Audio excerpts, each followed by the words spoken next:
দীর্ঘ ১৬ বছর আমরা একটা ফ্যাসিবাদী শাসনের আওতাধীন ছিলাম। সেখানে বিরোধী দল এবং ভিন্ন মতের কারণে শহীদ মিনার স্মৃতিসৌধে ফুল দিতেও কিন্তু অনেকে নিরাপদ বোধ করে নাই।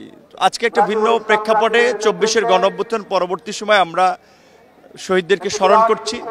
শহীদদের যে আকাঙ্ক্ষা ছিল, তাদের যে লড়াই সংগ্রামের স্পিরিট ছিল, সেইটার আলোকে ৫৩ বছরে কিন্তু আমরা স্বাধীন রাষ্ট্র বিনির্মাণ করতে পারি। যেই কারণেই কিন্তু এরকম একটা নৈরাজ্য, এরকম একটা ফ্যাসিবাদের বিরুদ্ধে গণঅভ্যুত্থান অনিবার্য হয়ে পড়েছিল।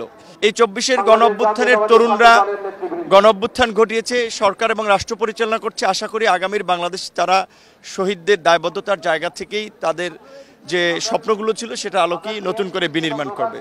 গণ অধিকার পরিষদ তারুণ্যের প্রতিনিধিত্বশীল একটি দল হিসেবে আমরা মনে করি যে ২১ আমাদের প্রেরণা, ৭১ আমাদের প্রেরণা এবং যেখান থেকে ২৪-এর এই সফলতা।